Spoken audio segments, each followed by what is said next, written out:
Tonight, and news coming in after that explosion in Beirut, the death toll rising. And tonight, authorities now say the blast was caused by more than 2,700 tons of ammonium nitrate in a warehouse. And to put that in perspective for you, that's more than 1,000 times what brought down the federal building in Oklahoma City.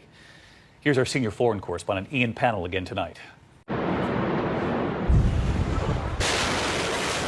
Tonight, a state of emergency as Beirut counts the dead and desperately searches for the missing after that apocalyptic blast.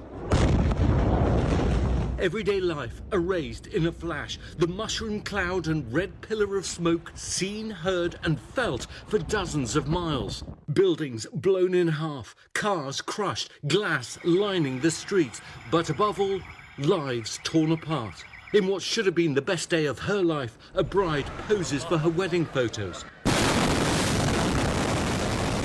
As the blast rips through, she's seen running for her life. A priest live streaming a service when the shockwaves hit.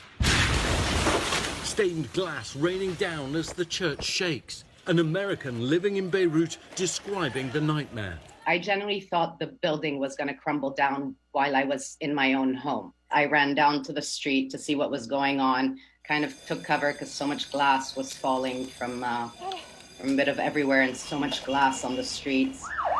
At least one American citizen's known to be among the more than 130 dead, and more than 250,000 people are now homeless in a country already in the depths of an economic crisis. This is all that remains of the port where the blast happened. A lifeline for a country that imports almost all its food, now reduced to rubble. These before and after satellite images show parts are all but razed to the ground. Port officials placed under house arrest until an investigation determines who's to blame. We're now learning there were more than 2,500 tons of ammonium nitrate stored here.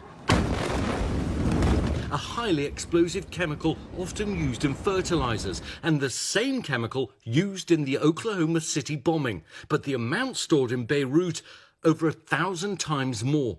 It was confiscated from a freighter and stored at the port for 6 years, but nothing appears to have been done to secure it. As the investigation intensifies, some officials are pointing to gross negligence. But after calling it an attack last night, President Trump on the subject just moments ago. I mean, you have some people think it was an attack and you have some people that think it wasn't.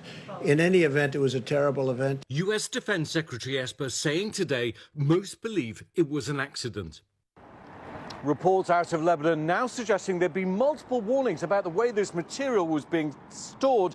Those warnings clearly not heeded. And in a remarkable move, we're hearing that Israel, sworn enemy of Lebanon, is now offering medical and humanitarian assistance.